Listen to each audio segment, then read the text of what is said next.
Georgia, Ms. McKinney. Oh, thank you, Mr. Chairman.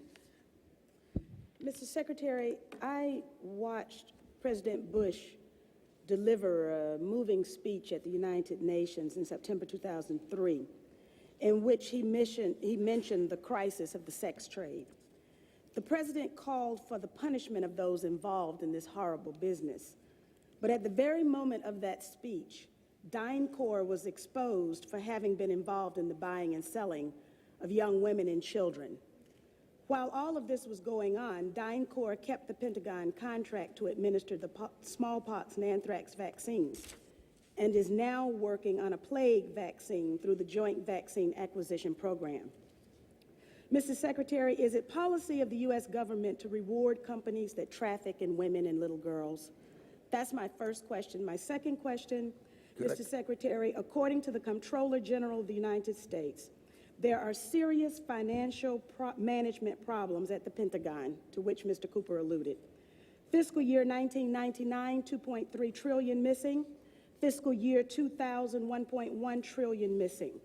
And DOD is the #1 reason why the government can't balance its checkbook. The Pentagon has claimed year after year that the reason it can't account for the money is because its computers don't communicate with each other. My second question, Mr. Secretary, is who has the contracts today to make those systems communicate with each other? How long have they had those contracts?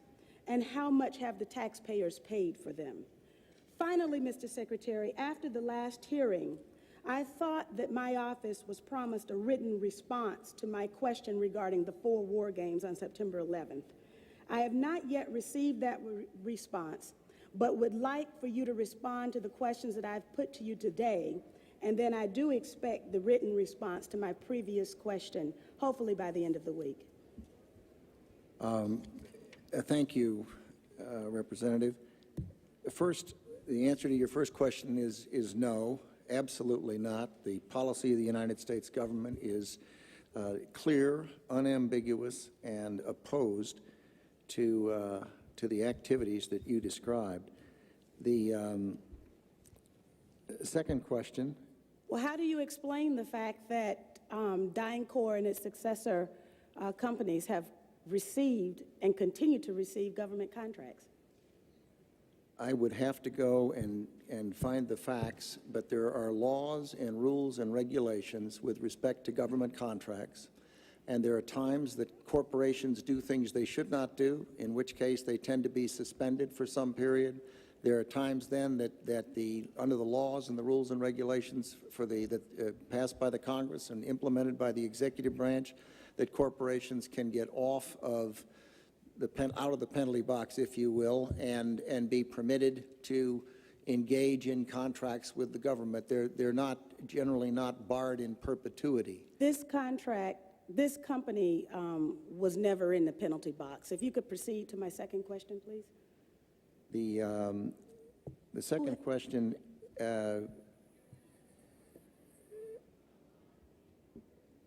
I've forgotten what the second question was. I think Ms. Jonas knows it. Okay. Thank you, Ms. McKinney. I appreciate the question. I appreciate your interest in our department's financial condition, and we are working very hard on that program. I've just come back recently. I understand that you're working hard on it, but my question was, who has the contract? How long have they had that contract, and how much money have we spent on it? In general, we spend about $20 billion in the Department on Information Technology Systems. The accounting systems are part of that. I can get you the exact number for the record of what we spend on our current, what we call legacy systems, and those that we're moving toward. And who has the contracts? That would be a multitude of individuals. Could you name some, please? Well, I think off the top of my head, well, I would rather not. I'd rather provide that for the record. That's not privileged information, is it? I'm sure it's not. Well, please. And we still have time, so please. I would be glad to provide for the record. I don't want to talk from the top of my head and be incorrect.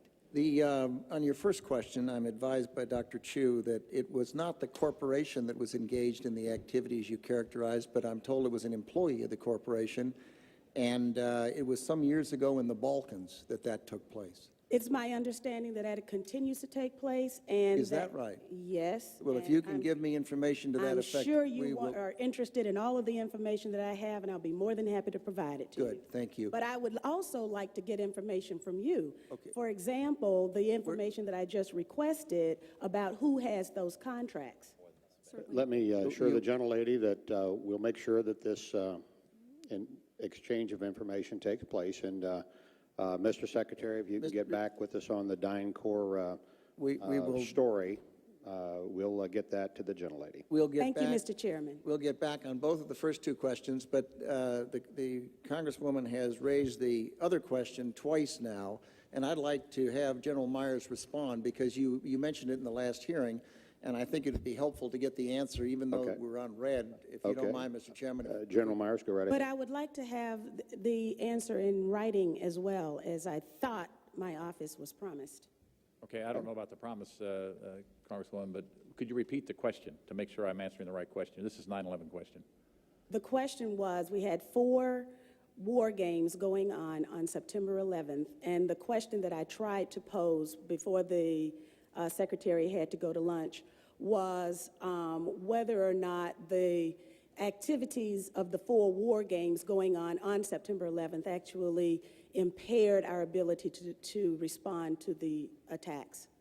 The answer to the question is no, did not impair our response. In fact, General Eberhard, who was then the commander of North American Aerospace Defense Command, as he testified in front of the 9/11 Commission, I believe he told them that it enhanced our ability to respond, given that NORAD didn't have the overall responsibility for responding to the attacks today. That was an FAA responsibility. But they were 2 CPXs. There was 1 Department of Justice exercise that didn't have anything to do with the other 3, and there was an actual operation ongoing because there was some Russian bomber activity up near Alaska. So Let me ask you this, then. Who was in charge of managing those war games? And General, why don't you give the best answer you can here in a short period of time, and we'll. The gentlelady wants to get a written answer anyway, and then we can move on to other folks. The important thing to realize is North American Aerospace Defense Command was responsible. These are command post exercises. What that means is all the battle positions that are normally not filled are indeed filled. So it was an easy transition from an exercise into a real-world situation. It actually enhanced the response. Otherwise, it would take somewhere between 30 minutes and a couple of hours to fill those positions, those battle spaces, with the right staff officers. Mr. Chairman, begging your indulgence, was September 11th declared a National Security Special Event Day? I'd have to look back. I do not know. You mean after the fact or before the? No, because of the activities going on that had been scheduled at the United Nations that day. I'd have to go back and check. Don't know. Thank you. Okay. I thank the gentlelady.